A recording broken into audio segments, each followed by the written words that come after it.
The first thing I noticed was the sound. Not the shouting downstairs. Not my mother's voice cutting through the walls in sharp little bursts. Not even the cabinet doors slamming hard enough to rattle the frame of my bedroom mirror. It was the clock. A tiny clicking sound above my desk. Steady, mechanical, patient, tego, tego, tego. I sat on the edge of my bed staring at nothing while the sound carved into my skull with surgical precision. The room smelled faintly like dust and old fabric softener. My window was cracked open just enough for cold evening air to slide through the screen and brush against the sweat on the back of my neck. I could hear my brother laughing downstairs. That was the strange part. Laughter. Bright, lazy, comfortable. Like nothing bad had ever happened in this house. Like tension didn't live in the walls here. Like every room didn't feel permanently bent inward around him. I leaned forward slowly, elbows on my knees, hands hanging loose between them. My fingers were trembling again. Not visibly. Not enough for anyone else to notice. But I could feel the vibration inside the joint. Small electrical pulses. Tiny failures in control. I pressed my thumb against the center of my palm until the nail hurt. Still laughing downstairs. Ethan had this ability to laugh without hesitation. Without self-awareness. The sound came out of him fully formed, untouched by doubt. I used to envy that. Now I wasn't sure what I felt. The clock ticked again. I closed my eyes. Immediately my father's voice resurfaced from earlier that afternoon. You overthink everything, simple sentence. Casual tone. But the words had lodged somewhere deep under my ribs like splinters. You overthink everything. Not to. You're wrong. Not to. You're lying. Just that calm disappointment, that exhausted expression, like my mind itself had become embarrassing to him.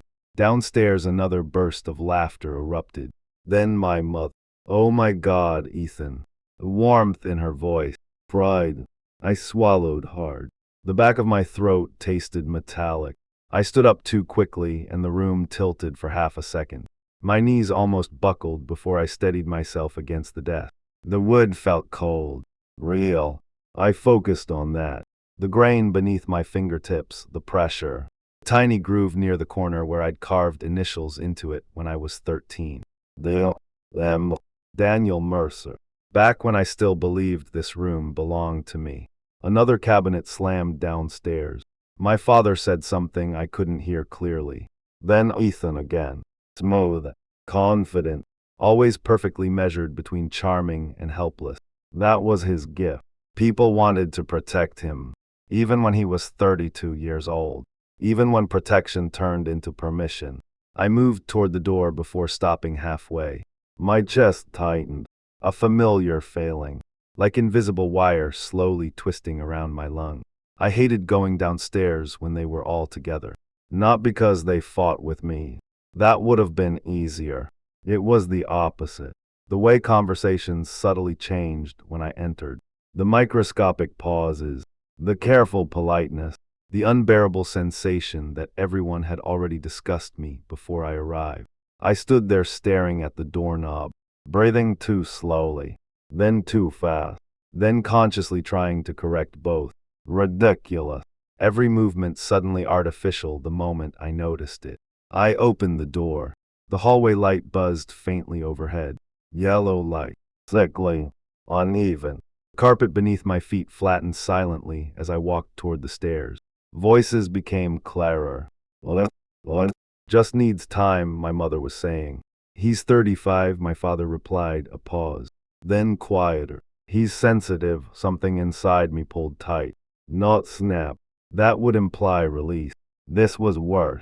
Stretching. I stopped near the top of the staircase where they couldn't see me yet. The smell of garlic and burned butter drifted up from the kitchen, familiar enough to make me nauseous. Ethan spoke next. I'm not judging him, soft voice. Gentle, careful. The voice he used when he wanted to sound compassionate, which meant he was about to say something devastating. I just think he isolates himself so much that it becomes. He hesitated perfectly. Hard to reach him, silent. My father sighed. He always thinks someone's against him. My mother lowered her voice again. He wasn't always like this. The air changed temperature. Or maybe my body did. I suddenly became aware of my heartbeat in strange places. Throat, wrist, behind my eye. I stared through the wooden railing down into the living room. Ethan sat relaxed on the couch, sleeves rolled neatly to his elbows, one ankle resting over his knee. Calm, open posture. He looked like a therapist in a commercial. My mother sat beside him, leaning slightly toward him without realizing it. My father stood near the kitchen island with a drink in his hand. None of them looked angry. That was the horror of it. They looked concerned. Concern was worse. Concern meant they had already decided what I was. My father rubbed his forehead. I just don't know what happened to him. The sentence entered me slowly, like cold water spreading through cloth. What happened to him? Not the. What happened to us? Not the. What's wrong? Not the. How do we fix this? What happened to him? As if I had wandered away from the family and returned damaged. I should have gone back upstairs. Instead, I descended the stairs one step at a time. The wood creaked under my weight. All three of them looked up instantly. And there it was. That shift. That microscopic rearrangement of energy. Ethan smiled first. Always first. Hey, I nodded once. My mother's expression tightened almost invisibly before softening into something maternal and cautious. There you are, there you are. Like I'd disappeared. I walked into the kitchen. No one spoke. My father lifted his glass and took a sip without looking directly at me. Ethan watched me carefully. Not obviously. That was another gift of his. He knew how to observe people without appearing threatening, which somehow made it worse. I opened the refrigerator. Cold air spilled across my face. Rows of leftovers. Condensation. The hum of machinery. My hands rested on the door longer than necessary because I could feel them watching my back. Not aggressively. Worse, carefully. Like I might break. You okay? Ethan asked. I stared into the refrigerator. A container of soup. Half a carton of eggs. Orange juice. Expired yogurt. My reflection faintly visible in the stainless steel interior. Distorted. I'm fine, I said. Too fast. My father exhaled quietly through his nose. Not annoyance. Fatigue. That hurt more. Ethan stood from the couch. You know you don't have to lock yourself upstairs all day. I shut the refrigerator harder than intended. The sound cracked through the kitchen. Immediate silence. I regretted it instantly. Not because of the noise. Because I saw their faces afterward. That tiny confirmation. There it is. My mother folded her arms slowly. Nobody's attacking you, Daniel. I looked at her. I didn't say they were, but you act like we are. Ethan stepped in gently. Mom, no, she said quietly, eyes still on me. I'm tired of walking on eggshells. The phrase hit me with disproportionate force. Eggshells. As if my existence had become an inconvenience, everyone had to maneuver around carefully. I felt heat rise into my face. My skin suddenly too tight. Too visible. I crossed my arms because I didn't know what else to do with them. My father finally looked at me directly. You've been distant for months. I almost laughed. Months. As if this had started recently. As if the imbalance in this family wasn't decades old. Ethan leaned against the counter beside me. Close enough that I could smell his cologne. Warm cedar. Clean. Controlled. You know you can talk to us. There was no mockery in his voice. That was what made me hate him sometimes. If he'd been cruel, this would have been simpler. But Ethan weaponized sincerity. He genuinely believed himself.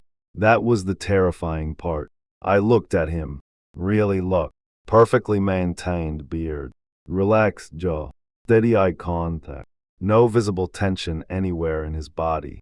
Meanwhile, my pulse was slamming hard enough to blur my hearing. How's the investment account doing? I asked suddenly. The room changed instantly. Tiny shift, but I saw it. Ethan's smile paused. My father's grip tightened around his glass. My mother looked between us. What? Ethan asked lightly. The account Dad gave you. My father spoke before Ethan could. That's none of your business. There it was. The familiar heat spreading through my chest. Not anger at first. Something uglier. Something closer to humiliation. because the answer itself didn't matter. It was the reflex, the immediate protection. I nodded slowly. Right, Ethan tilted his head slightly. Daniel. I hated when he said my name like that, softly with concern, like I was already halfway unstable. You don't need to do this, as if conflict simply emerged from me naturally. I laughed once under my breath. My mother stiffened. That attitude right there, what attitude? That, she pointed vaguely at me, the laugh, the expression. My existence. I rubbed my face hard with one hand, suddenly exhausted. The kitchen lights felt too bright now, the air too warm. My father set his drink down. We trusted Ethan because he stepped up. My stomach tightened. Stepped up. I stared at him. What does that mean? It means he takes initiative. I could feel Ethan preparing to interrupt, preparing to smooth things over. Always smoothing, always translating the family into something softer than it really was. But my father kept going. You disappear every time life gets difficult. The sentence landed with terrifying precision because part of me believed it. That was always the problem. They never accused me of things completely untrue, just distorted versions of truth. I did withdraw. I did isolate, but not for the reasons they thought, or maybe exactly for those reasons. I couldn't tell anymore. That uncertainty was eating holes in me. Ethan touched the counter lightly with his fingertip. Dad. No, my father said again. He needs to hear this. I stared at the countertop. Small scratches in the marble. One dark stain near the sink. My breathing becoming audible. Too audible. My mother noticed. I saw her eyes flick briefly to my chest, monitoring me, measuring instability. That look nearly broke something inside me. Not because it was cruel, because it was afraid. You all think I'm unstable, I said quietly. Immediate silence. No one answered quickly enough. That was answer enough. Ethan stepped closer. Daniel, nobody thinks that. I looked at him. Really, his face changed slightly. Not much, but enough. A flicker of caution. And suddenly I remembered being 11 years old, standing in this same kitchen. Milk spilled across the floor. My father yelling. Ethan stepping between us. Relax, he didn't mean it, protector. Mediator. Golden sun. I remembered how grateful I'd felt then, and how humiliating that gratitude became later. Because once someone becomes your interpreter, eventually people stop listening to you directly. They start listening through them. I realized Ethan was still talking. What? Just worried about you, worried. Always worried. Never listening. I backed away from the counter. I'm going upstairs, my mother sighed sharply. Of course you are, there it was again. That implication. Retreat equals guilt. Silence equals dysfunction. I turned toward the stairs. Then my father spoke. We're updating the estate paperwork tomorrow. I stopped moving. The house became completely silent. Even the refrigerator hum seemed distant suddenly. I turned slowly. What? My father's expression hardened slightly, defensive before I'd even reacted. It's practical. Ethan immediately looked uncomfortable. Dad, maybe not right now. No, my father said. He should hear it directly. My chest felt hollow. What paperwork? My mother answered this time. The house. Investment. The properties, plural. My father folded his arms. Ethan's taking over management responsibilities. The words entered me strangely. Not sharp. Muted. Like hearing something underwater. I looked at Ethan. For the first time all evening, he genuinely seemed uneasy. I told him we could wait, he said carefully. Wait. Not refuse. Wait. I swallowed. Hard. The room suddenly felt too small to contain my body properly. You're giving him everything. No one said that, my mother snapped. But her eyes moved away from mine. Which meant yes. Maybe not legally. Maybe not entirely. But emotionally. Already done. My father's voice lowered. You've shown us who can handle responsibility. There it was. Clean. Simple. Final. I felt something dangerous beginning to uncurl slowly in my chest. Not rage. Rage was hot. This was cold. A coldness so deep it almost felt calm. Ethan saw it before anyone else did. I watched his posture shift subtly. Alert now, Daniel. But I couldn't stop looking at my father. All those years, all those conversations. Every moment I stayed quiet because I thought eventually they would note. Eventually they would understand. And suddenly I saw the truth with horrifying clarity. They had understood me perfectly. They just valued him more. The clock in the living room ticked again. Tego, tego, tego. I realized nobody was speaking, because they were waiting for my reaction, watching me, studying me. My mother's jaw tense, my father rigid with preemptive disappointment, Ethan calm but attentive like someone approaching an injured animal. And in that moment something shifted inside me so quietly I almost missed it. Not a break, not yet. Something smaller, a rearrangement, like furniture being moved in a dark room. I smiled, not intentionally. It just happened. And the instant I did, Ethan's expression changed completely. Fear, tiny, brave, but real, because he understood before the others did. The smile wasn't surrender. It was distant. I nodded slowly. Okay, my mother frowned. Okay, yeah, I said softly. I could hear my own heartbeat in my ears now. Slow, heavy. I get it, nobody moved.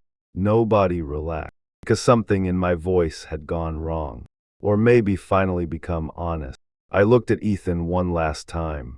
Then I went upstairs. The staircase creaked beneath my feet with surgical clarity. One step, another, another. Behind me, silence remained frozen downstairs. I entered my room and closed the door gently. Very gently. Then I locked it. The click sounded louder than it should have. I stood there in darkness for several seconds without turning on the light. Breathing. Listening. The house underneath me. Pipes shifting in the walls. Distant muffled voices downstairs. The clock ticking endlessly above my desk. I walked toward the window. Outside, the street was wet from earlier rain. Streetlights reflected across black pavement in broken streaks of gold. A neighbor's dog barked once in the distance. Then silence again. I pressed my forehead against the cold glass. And finally, I allowed myself to think the thing I'd been avoiding for years. Maybe they were right about me. The thought arrived quietly, without drama. That was what made it terrifying. Maybe I really was difficult. Maybe I had become impossible to live with.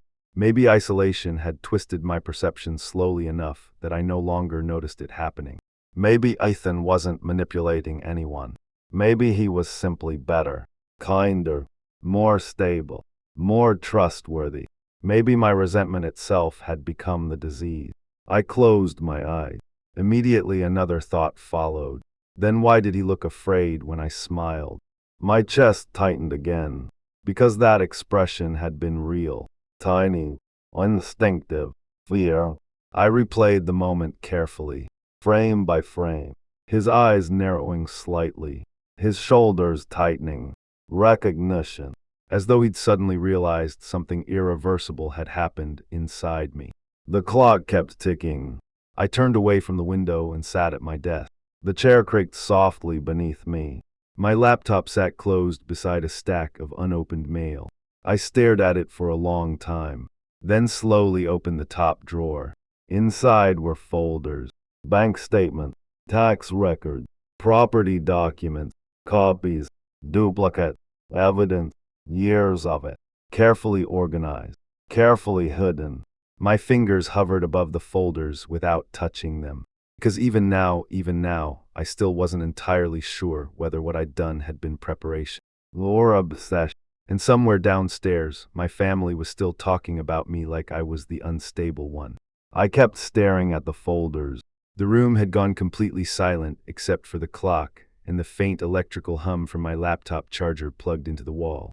The silence felt layered, thick, dense enough to press against my eardrums. My fingertips rested on the edge of the drawer without moving. I could feel my pulse inside them. Tiny throbs, tiny tremors. Paper inside the folders smelled dry and old. Ink, dust, plastic sleeve. The scent reminded me of courthouse waiting rooms and banks and every place where human lives got translated into signatures. I swallowed slowly. My throat hurt. Downstairs a floorboard creaked, then another. Movement. Muted voice. I imagined them still in the kitchen.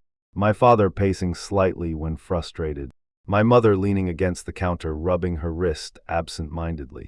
Ethan lowering his voice into that calm, measured tone he used whenever emotions escalated.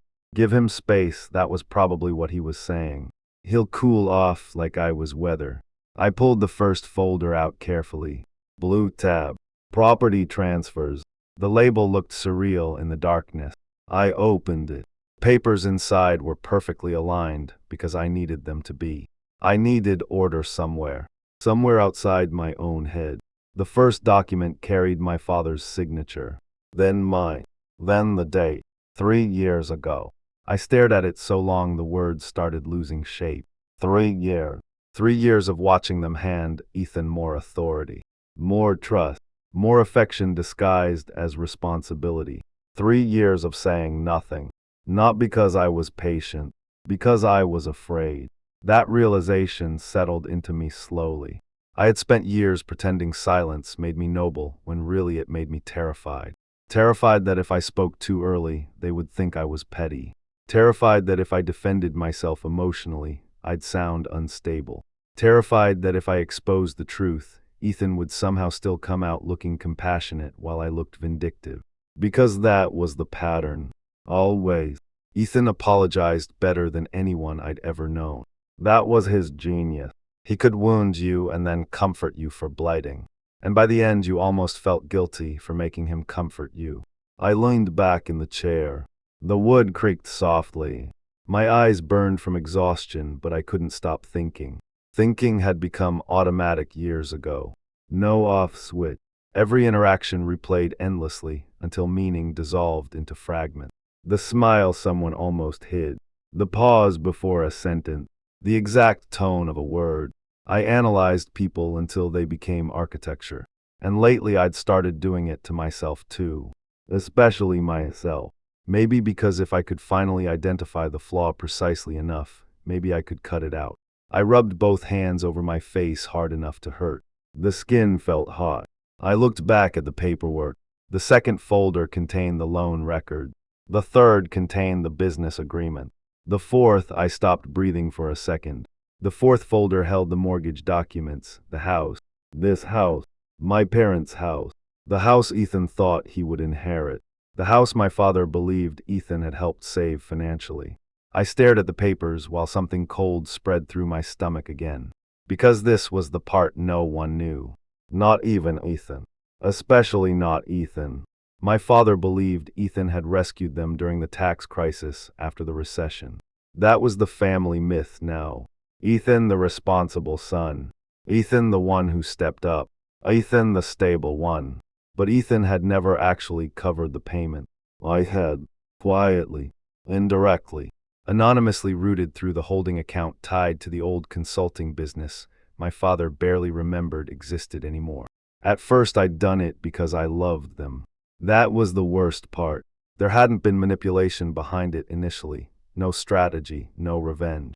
Just panic. I remembered sitting in the same room years earlier listening through the vent while my parents whispered downstairs about foreclosure. My mother crying quietly. My father sounding smaller than I had ever heard him. And Ethan promising he'd figure something out, but he hadn't. He talked, he reassured. He made everyone feel safe. Meanwhile, I stayed awake for 40 straight hours restructuring accounts and liquidating investments nobody knew I still had. I saved the house, then watched them thank him. At first I told myself it didn't matter. It shouldn't matter. Love shouldn't require recognition. But over time, the silence around it started mutating inside me. Every compliment directed at Ethan became pressure under my skin. Every conversation about responsibility felt like being erased in real time. And I let it happen. That was the part eating me alive tonight. Not what they did, what I allowed. Because somewhere deep down, I needed their love to arrive naturally, voluntarily, without correction, without evidence, without forcing them to see me. I needed to believe they would eventually choose me on their own. but they never did. A knock hit my bedroom door. Soft, 3 tap. I froze instantly. My body reacted before my mind did. Drawer shoved closed. Folders hidden. Breathing stopped. Silent. Then Ethan's voice. Daniel, my chest tightened so hard it physically hurt. I stared at the door without answering. Another pause. Then, I know you're awake, of course he did. He always knew exactly how long to wait before speaking again. Exactly how much silence to leave. I remained motionless. The hallway light glowed faintly beneath the doorframe. Can we talk? My jaw tightened. Part of me wanted to tell him to leave. Another part, a darker part, wanted him inside. Because pressure had been building for so long, that confrontation almost felt seductive now. I stood slowly. The floor felt uneven beneath my feet. When I unlocked the door, my hand was shaking badly enough that the metal clicked twice before turning. I opened it halfway. Ethan stood there with one hand in his pocket. Relaxed posture. Concerned eyes. Always composed. But tonight something underneath the composure looked strained. He glanced past me into the room briefly. Then back at me. You okay? I almost laughed again. That question. Always that question. Not the what's true. Not the what happened. Not the why are you hurt. Just, you okay? A question designed to measure functionality instead of pain. I'm tired, I said. He nodded slowly like he'd expected that. Can I come in? Every instinct told me no. But I stepped aside anyway. I don't know why. Maybe because some part of me still wanted him to understand without war. Ethan entered quietly. His eyes moved around the room once. Desk, bed, window, closed drawer. I noticed him noticing it. Then he sat carefully on the edge of the desk chair. Not too comfortable. Not confrontational. Perfect distance. I remained standing. That imbalance suddenly felt important. He leaned forward slightly. You scared Mom, there it was. Not accusation. Not directly. But immediate emotional positioning. My reaction had become the problem. I crossed my arms tightly. She thinks I'm unstable. No, the answer came too fast. Too polished. She thinks you're struggling. Same thing, it's not. I stared at him. He held eye contact calmly. Too calmly. How long have you been doing this? I asked quietly. A tiny line formed between his eyebrows. Doing what this? I gestured vaguely. The mediator act, his jaw shifted slightly. I'm not acting right. His eyes hardened for the first time. Only slightly. But enough. Why do you always assume the worst intentions from people? The question entered me like a knife because I'd asked myself that exact thing countless times. Why? Why couldn't I simply trust anyone anymore? Why did every kindness feel strategic? Why did every conversation feel layered? But another thought arrived immediately after. Because sometimes I'm right. The room suddenly felt warmer, smaller. Ethan leaned back a little. I know Dad can be hard on you. I stared at him. The phrasing itself made my skin crawl. Hard on you. Like I was a difficult employee. He respects you, Ethan continued. No, I said softly. He respects you, silent. His face changed again. That careful sadness. That unbearable compassion. You think everything's a competition. Something snapped quietly inside my chest. Not explosive. Worse. A deep internal tear. Because there it was again. That subtle reframing. My pain transformed into pathology. Not the, maybe you were overlooked. Not the, maybe things became unfair. Just, you're competitive. I moved toward the window. Nighted distant. Cold air leaked through the crack in the frame and brushed against my face. Behind me, Ethan spoke carefully. You isolate yourself and then blame everyone else for not understanding you. The words hit harder because they weren't entirely false. I pressed my fingers against the windowsill. Wood digging into skin. You know what the worst part is? I whispered. He didn't answer. You actually believe your own version of events, silent. I turned slowly. For the first time since entering the room, Ethan looked uncertain. What's that supposed to mean? I walked back toward the desk. Slowly. My pulse thundered louder with every step. You think you saved this family? His expression shifted instantly. Confusion first, then caution. What are you talking about? I opened the drawer. His eyes dropped immediately. I watched the exact second tension entered his body. Subtle, shoulders tightening, breathing shallow. I pulled out the mortgage folder. The room felt electrically charged now, like static before lightning. Daniel. I tossed the folder onto the desk between us. Paper slid across wood. He stared down at it, didn't touch it. The silence became unbearable. Then finally he opened the folder. Slowly, methodically. His eyes scanned the first page, then the second, then the transfer record. I watched confusion dissolve into disbelief, then disbelief into something much uglier. His mouth parted slightly. No, he said quietly, the word barely audible. I said nothing. He kept reading. Faster now. Heartbeat visible in his throat. He stopped. Started again. You were making the payments, still I said nothing. His face had gone pale. He looked smaller suddenly. Not physically, psychologically. Like the architecture of himself had shifted. That's impossible, I almost smiled at that. Not because it was funny. Because it was revealing. Impossible. Not to. Why didn't you tell us? Not to. Why would you hide this? Impossible. Because the role assignments inside his head had become permanent years ago. I leaned against the desk. You told them you handled it. I thought I did. You thought. His voice sharpened. Dad asked me to help manage things. I moved accounts around. You reassured them. I interrupted softly. Silent. His breathing changed. I could see it now. The loss of control. Tiny at first. He looked back down at the papers, then up at me. Why wouldn't you say anything? There it was. Finally. The question that mattered. But suddenly I couldn't answer it cleanly anymore. Because the truth wasn't noble. I hadn't stayed silent purely out of love. At some point silence became a test. I wanted them to notice on their own. I wanted them to choose me without evidence, without forcing them. And when they didn't, what? Something inside me started rotting. I don't know, I said honestly. Ethan stared at me like he was seeing someone unfamiliar. And maybe he was. The clock ticked loudly overhead. Tego, tego, tego. Then footsteps downstairs. Approaching. My mother's voice. Everything okay up there? Neither of us answered immediately. Ethan looked at the papers again, then at me. And suddenly I saw fear returning to his face. Real fear this time. Not fear of me hurting him. Fear of the structure collapsing. Because families aren't built on truth. They're built on stories repeated long enough to feel permanent. And I had just cracked the foundation. The bedroom door opened before either of us moved. My mother stepped inside first.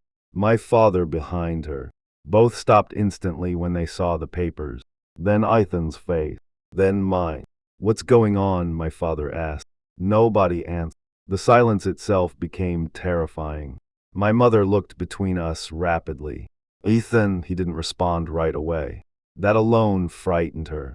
Because Ethan always responded, always stabilized, always translated chaos into reassurance. Finally he stood slowly from the chair. His movements looked strangely disconnected now, like he was operating half a second behind reality. Dad. He swallowed hard, then glanced at me once. That glance contained something shattered.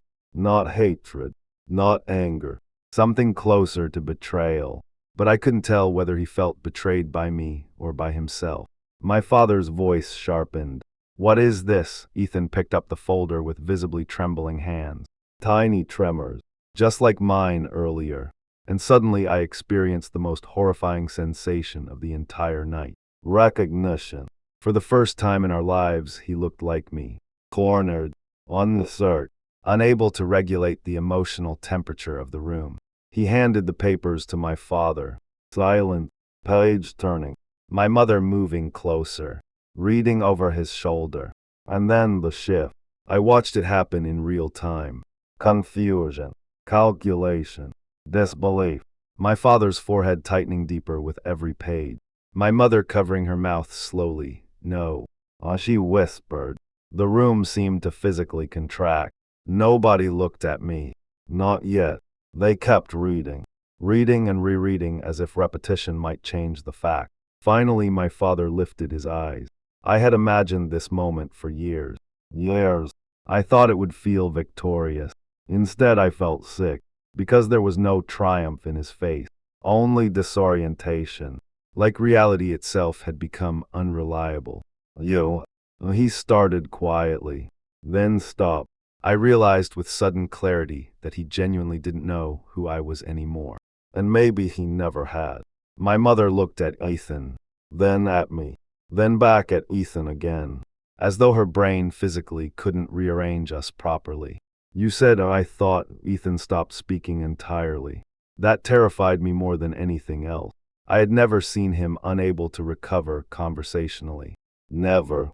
My father sat heavily on the bed, still holding the papers. The mattress springs groaned beneath his weight. When did this happen? 3 years ago, I said. My own voice sounded distant. Biltash. My mother stared at me. Why would you hide this? There was pain in her voice now, but underneath it, accusation. And suddenly I understood something devastating.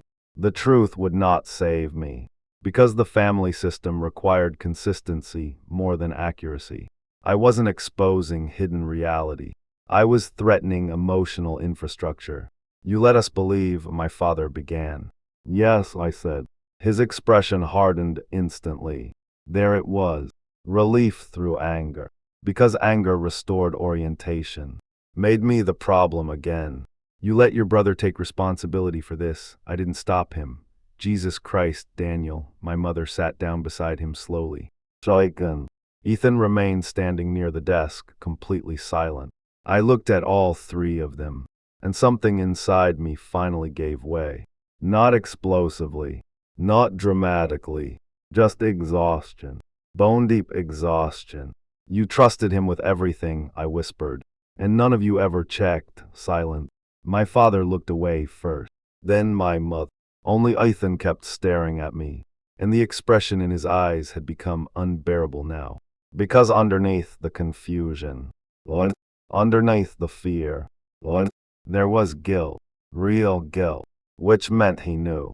Maybe not consciously, maybe not fully, but some part of him had always known his competence depended on other people carrying weight he never noticed. The realization hollowed him out in real time. I never asked for this, he said quietly. I believed him. That was the tragedy. He never intentionally stole my place. He simply occupied the space people handed him. And I disappeared because disappearing had become easier than demanding to be seen.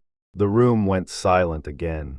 The clock ticking overhead sounded monstrous now, every second dragging against exposed nerve. Finally, my mother stood, slowly, unsteadily. She looked older suddenly, not physically, emotionally, like certainty itself had aged her. Everyone just, she whispered. Stop. Nobody moved. Nobody spoke. My father kept staring at the paperwork like it had personally betrayed him. Ethan looked at the floor, and I felt nothing stable anymore. No satisfaction, no closure. Only disintegration. Because once the truth entered the room, it didn't heal anything. It poisoned everything equally. I realized then that I had spent years fantasizing about revelation, about the moment they finally understood. But understanding wasn't redemption. Sometimes it was just another form of damage. My father finally looked at me again. His eyes seemed unfamiliar now. Not angry, not warm, simply uncertain. Like he was searching for the correct version of me and finding too many possibilities instead. And in that moment, I understood something that frightened me more than all the rest. I no longer knew which version was real either. The son who sacrificed everything quietly. The bitter man who turned silence into emotional leverage. The paranoid brother obsessed with hidden meanings.